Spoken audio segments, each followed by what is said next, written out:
I'm really excited that you all are here, and I'm excited to be here.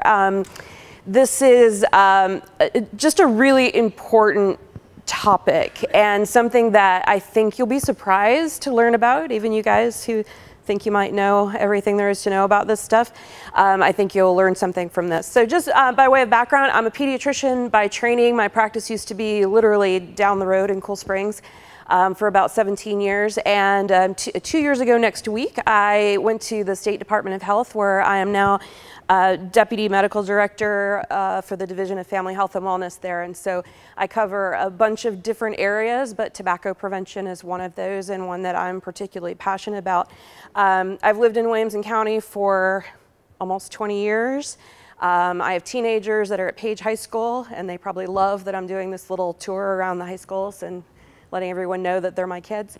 But it's really important. So I really commend Centennial High School's administration for giving me a call to come down, and the baseball coach for making sure that his folks show up, and for all of you being here. So this is pretty informal, and you can feel free to interrupt me as you need to. And there we go. Okay. So one really important thing to know about the tobacco industry in Tennessee, which is obviously a very large industry in the South, is that they have very intentionally been targeting kids for a very long time. So this is back a statement in 1981 that says it's important to know as much as possible about teenage smoking patterns and attitudes. Today's teenager is tomorrow's potential regular customer, and the overwhelming majority of smokers first begin to smoke while in their teens. And we know that if we can keep kids from smoking at least to age 18, there's a very little chance that they'll become lifelong smokers. And so that is our goal, is to keep kids from smoking ever, but especially to keep them away from tobacco and nicotine products before the age of 18. So talking a little bit about kind of where we've come from, this is information from the Youth Risk Behavior Survey, and it's a survey of teenagers across the state that's done in the high schools every other year. So the most recent one was 2017. And so from 2003, we had almost 62% of our teenagers, of our high school students in Tennessee, had ever tried a cigarette back in 2003. Compared to now, we're down to about a third of our teenagers that have tried. Still too high, but at least we've dropped that number by half in only 14 years. This is the graph for kids who currently smoke. So that means that they've had a cigarette in the last 30 days, at least one time. And so again, down from almost 30% down to less than 10%. So we're definitely moving in the right direction. And then these are kids who report frequently smoking. That means 20 times in the last 30 days, down to under 3% of our high school students. And these are the kids that say that they currently smoke on a daily basis. So 30 out of the last 30 days, 2% of our high school kids. That's a really phenomenal number, down from 11%. I don't know if we'll ever get better than that, but that's a really great place to have gotten to in the last 14 years or so. And that's a lot because of just the general culture. It was 1997 when we passed the ban on indoor smoking in Tennessee. That made a huge change in the culture. And parents who have adopted tobacco-free lifestyles, I mean, all of that has weighed into what we're seeing in our youth now. But now we have this whole e-cigarette thing that we're battling, and what we're ending up with now is a new generation of nicotine addicts as a result of these products. And that's what I primarily want to talk about. So there's this misperception among our youth that electronic cigarettes are harmless, that they don't contain nicotine, that they can't cause cancer, that they can't cause problems, and really all of that is false information. I find it really interesting because kids will say that there's nothing bad in an electronic cigarette, but they know to hide it, which is always a really interesting paradox, I think. And so what we need to do is get information out to our kids, but also to make sure that our parents and our staff, our educators and our SROs know what these products are doing and what they look like, and how to talk to youth about them.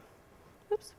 So one of the really important things, you know, I'm a scientist, and so I like data. I think data is super interesting. And there's a lot of conflicting information out there, and it's really important that you know where your data is coming from and really understand how to interpret that. So if you look at these two graphs, and I realize you can't really see the small print, and that's fine. If you look at these two maps, you see that Tennessee in the upper left is kind of this darker shade, which usually when there's coloration on maps, it means worse. And then it's a lighter shade on the right. And so the left one is students who currently smoke cigarettes, and the right one is students who currently use electronic products. And so you might think, if you just looked at that map, well, that lightening of Tennessee, that's probably a good thing, right? And when you look at the map on the left, that kind of medium purplish color indicates that 10.8 to 13% of youth are using cigarettes in Tennessee. But over here on the right, that scale doesn't even start until 15%. So the very lightest color on that right map is worse than even where Tennessee is on this map. So when you look at this one, that light purple color says that 21 to 23% of Tennessee kids are using electronic products. So it's really important to understand when you're looking at things to understand what they're talking about and what their frame of reference is, and make sure that we're always looking kind of apples to apples. So the first thing you know about electronic cigarettes is that the word vape is wrong. There is nothing vapor about an electronic cigarette. What it puts out is an aerosol. And the difference is that vapor is water in a gas form, right? It should condense to nothing but water again. Whereas an aerosol is smoke or a gaseous substance that has lots of other things suspended in it. And so what we have in here are volatile organic compounds, carcinogens, which means that's stuff that causes cancer, ultrafine particles that are so small that they can get down into the very smallest areas of your lungs, nicotine, and heavy metals like lead and cadmium and mercury and tin are all in the things that you're inhaling into your lungs when you use one of these products. And then there's this flavoring, diacetyl, that we'll talk a little bit about in a minute.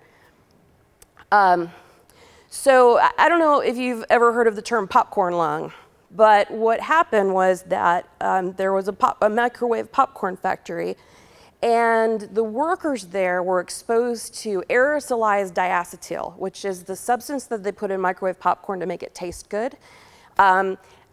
It's the stuff when you pop the popcorn bag and then you open it up and that like yellow slime that's on the inside of the bag that makes you think twice about actually consuming the product, and then you pop a second bag. It's that stuff. And so they were working in this popcorn factory, and when that diacetyl hit hot stuff, it became aerosolized in the factory, and these factory workers were breathing it in day after day, 8, 12, 14 hours a day. And they developed a condition called bronchiolitis obliterans, which literally means that you obliterate the small airways in your lungs. So sort of like emphysema, but bigger airways than what emphysema affects, and it is an irreversible condition. So it's a chronic lung condition. And in this particular case, this was a job hazard for these people who were working in these factories. And so there was a Colorado man who worked in these factories who won a $7 million lawsuit against the popcorn factory because of his day-to-day exposure for this aerosolized diacetyl. That's the flavoring that they put in these electronic cigarette products, and that's frightening. The other thing to consider is the difference between an adolescent's brain on nicotine and an adult's brain on nicotine. So I like to think about young, cute Johnny Depp and older, not so cute Johnny Depp, both smoking cigarettes for probably 40 years now. And the adolescent brain reacts very differently to nicotine. So when you see an adult take a drag off a cigarette, what do? They go, right? They relax. That's not the way the adolescent brain works. The adolescent brain gets jacked up, it gets energized, it gets ready to go do stuff. And adolescents are much more sensitive to those very rewarding effects of nicotine than what adults are.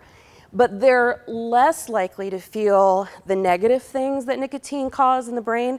So they can tolerate really high levels of nicotine that adults would feel terrible if they used. So they can tolerate really high doses, and then because of these really high doses of nicotine and the way that it reacts in the reward center in the brain, it can actually serve as a gateway to other substances that also activate those centers, so meth and cocaine and alcohol. Whereas adults do not have those kind of reactions. Nicotine is not considered a gateway drug for adults who use nicotine, but it can get kids in a whole lot of trouble. The one good thing is that it's a lot easier to get kids off nicotine than it is to get an adult off of nicotine. So if we know that we're working with kids that have used nicotine, that are addicted to nicotine, then they're much more likely to be successful at kicking those habits than what we see adults struggle with. So what's in an e-cigarette? So if you remember the old Jenny McCarthy Blue commercials, I won't get on my soapbox about the person who doesn't believe in vaccines who wants people to use electronic cigarettes. But they all have a battery and then this atomizer that actually causes the chemicals in it to become aerosolized, and then a cartridge of some kind, and all of this screws together. This is one of kind of the throwaway devices that you don't refill. And they all have this heating element, and that's what's gotten a lot of these in trouble, is that the batteries that heat up the heating element are the things that explode in people's pockets.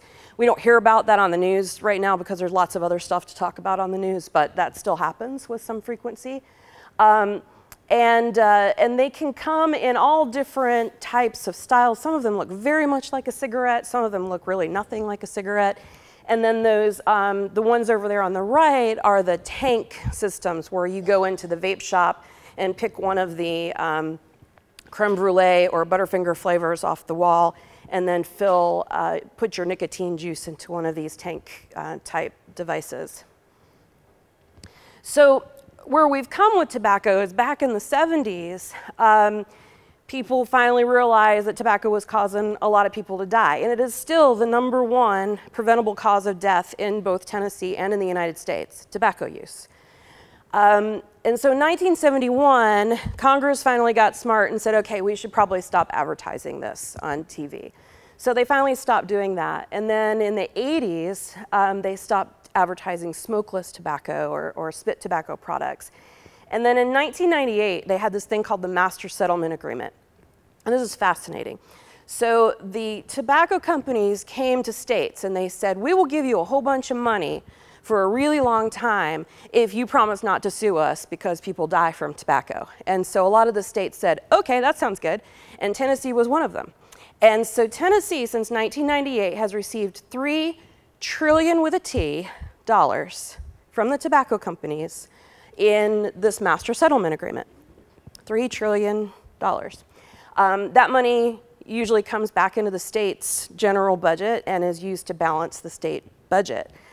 There are lots of states that have not entered the Master Settlement Agreement, but about half of the states in the US have.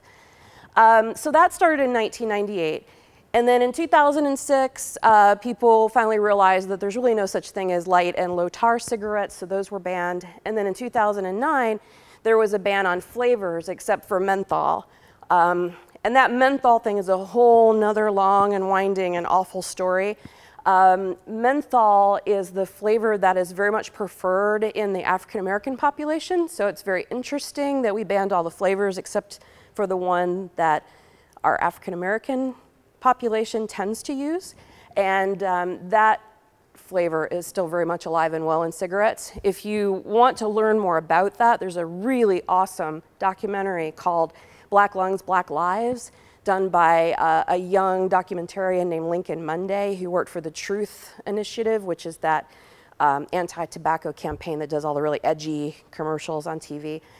Black Lungs, Black Lives, it's about 15 minutes, it's on YouTube, and it goes through the whole history of how cigarette companies have targeted African Americans with menthol cigarettes and how that continues to go on. It's very interesting to watch. So here's another statement from tobacco. It's a well-known fact that teenagers like sweet products. Honey might be considered. Back in 1972, when they were looking at youth cigarette concepts in the tobacco industry. So we're kind of right back where we were. We have these products that are targeted at our youth that are coming in great flavors. They don't taste like tobacco. They don't smell like tobacco. Juul is one of the most popular now that comes in several different flavors besides tobacco flavor. And there is no ban or any control or regulation over any of the flavorings for these products. And so they are right out there ready to get our kids hooked on these. I've always said that I don't think it's the 40-year-old account executive who's trying to get off tobacco who is in his corner office smoking a Tutti Frutti e-cigarette. There is nothing in this except targeting kids. So we've seen these kinds of flavors now, and they all look like things that kids might buy. I mean, that Boom Boom up in the upper left, I've seen something that looks just like that on the ice cream truck that goes around my neighborhood. I'm really concerned about chicken and waffles. I just think there's something inherently wrong with smoking something that smells like chicken and waffles. But lots of really enticing products for kids. And when kids go online, 94% of the time they're successful in buying these products. And so you think about our kids, like how many of you guys have ever gotten a Visa gift card for your birthday or for Christmas or something? Yeah, all of you, right? So you can go on to the internet with your Visa gift card that your grandma gave you thinking you're gonna go buy socks and underwear and go to the JUULS site or some other e-cigarette site and purchase that and lie about your birthday and get something sent in the mail to you, and there's nothing to stop that from happening. So as a result of all of this, now we have a population of kids that are getting hooked on really high doses of nicotine. So more than 2 million middle and high school kids in the United States are using these products. 40% of teenagers in Tennessee have tried these products. 4% of middle school kids are using them, and more than 1 in 10 of our high school kids on a regular basis. And the most important thing to know is that youth are way more likely to use these products than adults. So the vaping industry will come back and say, but these products are stopping cancer, they're getting adults off of cigarettes. That may be true in some cases, but 3.2% of adults are using electronic cigarettes. 3.2 compared to 4% of our middle schoolers and 11% of our high school kids. So I have a really hard time accepting that this is a product that needs to be around because it needs to help adults get off cigarettes. 58% of adults who use electronic cigarettes are also smoking at the same time. So what does that mean? That means, well, you're at your job and you had to go outside for a smoke break to use a cigarette, which you still do, but now you can also do it indoors because they're not included in Tennessee's Indoor Non-Smokers Protection Act. So you actually increase your nicotine consumption because now you can do it way more often than what you were able to do when you were using combustible cigarettes. Only about 30% of adults who use electronic cigarettes are former smokers. 11% never smoked at all and picked up electronic cigarettes as a new nicotine habit instead. So how many of you have heard or seen of a JUUL? I know all of you guys have seen a JUUL, right? Okay, adults, how many of you guys? Okay, so that's about what I've seen, like maybe half, some audiences maybe less than that. So this is the product that you really need to know about. So JUUL is an electronic cigarette, and the kids don't call it an electronic cigarette or an e-cig, they'll call it a vape or they call it a JUUL. So when we ask questions on things like the Youth Risk Behavior Survey about do you use an electronic cigarette, they will likely say no, because that's not what they consider this to be. And so using one of these products is called JUULing or vaping. And it's a very slick little device. It looks a lot like a USB drive, and it plugs into the side of your computer or your USB port to charge. And then you plug in a little pod that contains the nicotine juice, and you can use it to vape. These are, if you don't know what this is and you find this on your kid, your first thought is not going to be that this is a vape product of some kind. I had one parent whose kids I've taken care of for years who found it in the washing machine, gave it back to her kid because she thought it was his USB device for his papers for school, right? I had another mom who told me in one of these sessions that she brought her kid's Juul to school for him, brought it to the office, who brought it to his teacher, who gave it to the kid because they thought it was his trombone oil for band, and they didn't want him to get in trouble for not having it for band. It is a slick little device. So this is what it looks like. That bottom part is the battery that you charge. That part on the right is the little pod that contains the flavored nicotine juice. That's called a Juul pod. And it has a little cover on it that's different colors, tell you what flavor it is. You take off the cover, you stick it into the thingamajigger there, and then there's a coil and a chimney, and it aerosolizes the nicotine juice that's in there.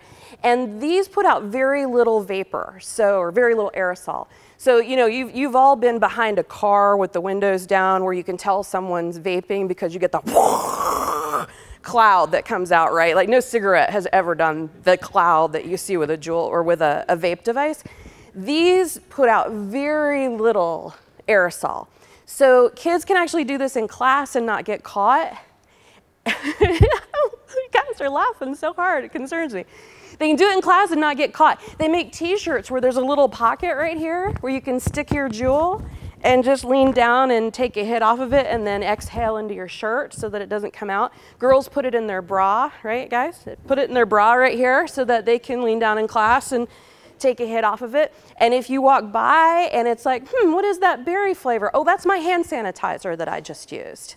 So they are very sneaky about using these products. So here's where the real frightening stuff is. So a 4-pack of Juul pods is cheaper than buying 4 packs of cigarettes in the state of Tennessee. And you can get them online. And then these contain nicotine. They all contain nicotine. Benzoic acid, which is something that they put into it to cool the irritation in your throat when you're using these products. These have extremely high levels of nicotine. And without that benzoic acid, you wouldn't be able to tolerate it. So they put that in to help disguise that. They have glycerol in them. That's part of what gets aerosolized to make the little cloud. They have propylene glycol, also found in antifreeze. That also gets aerosolized. Natural oils to make it smell or look or sound, I don't know, healthy. I don't know why they're in there. And extracts and flavors, and then we really don't know what else. And so 3.2 million devices are sold every month in the United States.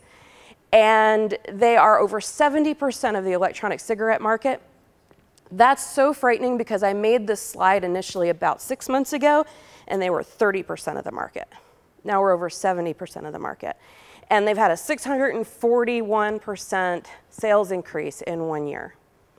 This is really, really troublesome. Israel has actually banned this product, the sale and import of this product into their country only 5 months after they came to Israel because they realized what a huge problem this product was. So what's the difference between what a Juul does and what kind of your standard vape does? For starters, a Juul has salt-based nicotine in it. So this is the kind of nicotine that is much more freely available to your brain. So you get a bigger, faster, harder hit of nicotine than the free-based nicotine that you get in the vape shops that you pour into your devices. And there's 59 milligrams per milliliter of nicotine. A milliliter is about 1/5 of a teaspoon. 59 milliliters of nicotine, or milligrams of nicotine in a milliliter in a Juul. And between 0 and 36 milligrams of nicotine in what you can buy in a vape store.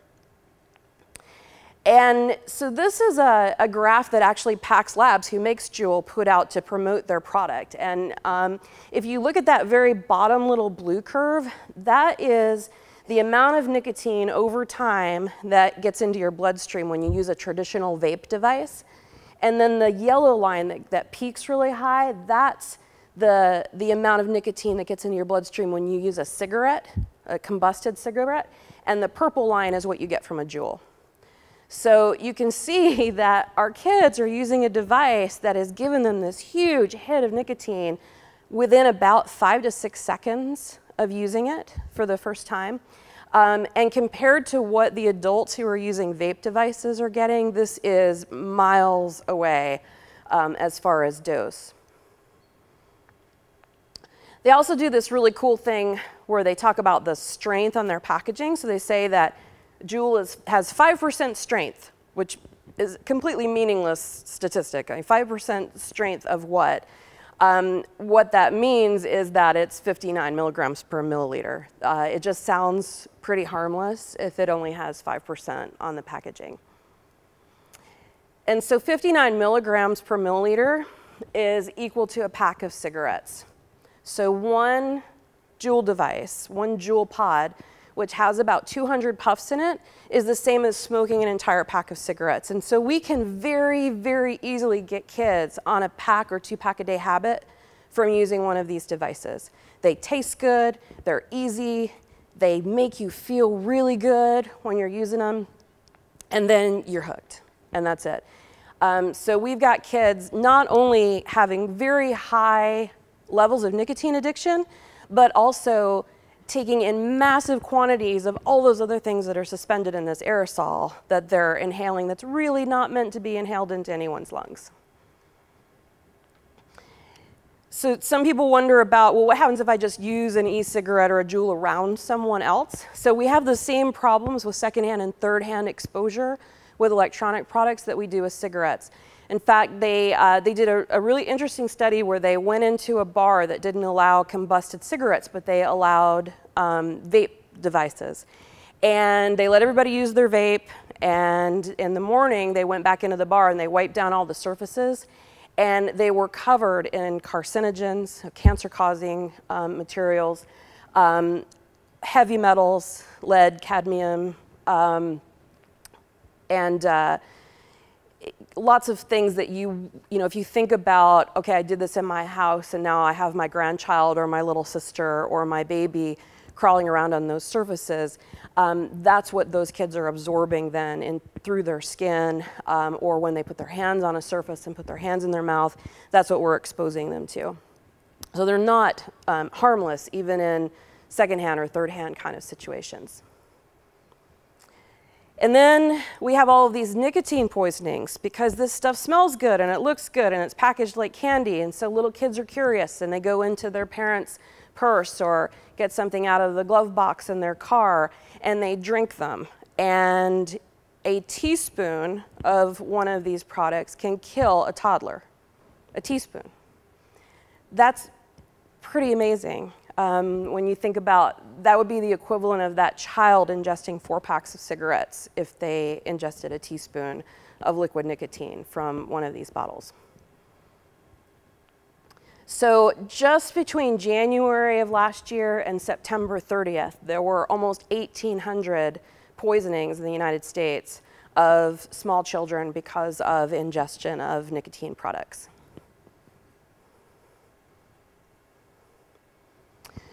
So in 3 years, the amount of money spent on electronic cigarette advertising nationally increased by 12-fold. Of that $3 trillion that the state of Tennessee has received in MSA funds since 1998, the state of Tennessee Department of Health has received $20 million of that, of the $3 trillion, to fight tobacco in Tennessee. So in the last 10 years, there's been $900 million brought into the state, and we have used 2% of that to fight tobacco, to educate people, to try to keep our kids from becoming the next generation that is addicted to cigarettes. They're allowed on TV, on radio, in magazines, online. They're very crafty, the tobacco companies. They will place people in social media posts that have nothing to do with advertising e-cigarettes, but they're using an e-cigarette, doing something cool. So it's not direct advertising about the product, but they're putting a presence out there on social media for the kids to see. And then this advertising suggests that, you know, hey, this is new, this is edgy, this is a rebellious thing to do. And it's very much like the advertising that we used to see with the cigarettes. Lucky Strike in blue, this one disturbs me greatly. Why quit? Switch to blue. And then, you know, get your freedom from using these. And this is my favorite one because it looks so natural. We're not going to talk about the fact that the woman on the left is also giving her dog sinus cancer from smoking around her dog. But, you know, it's green, so it must be healthy. It must be better for you than what a cigarette is. So we're seeing these in schools. The administrators here can tell you that they confiscate them widely. We're trying to get SROs, the student resource officers, more aware of the products. I think largely they are aware of them. But the industry is going to keep evolving these products, you know, faster. It's whack-a-mole, you know, faster than what we can keep up with them, and changing the looks and changing the technology. But there's all kinds of stuff on the internet, on YouTube, about how to hack these devices, how you put marijuana oil in them instead of nicotine, how you can hack devices like Juul, which aren't supposed to be refillable, and then things about stealth vaping and how to be able to do it successfully in school without getting busted.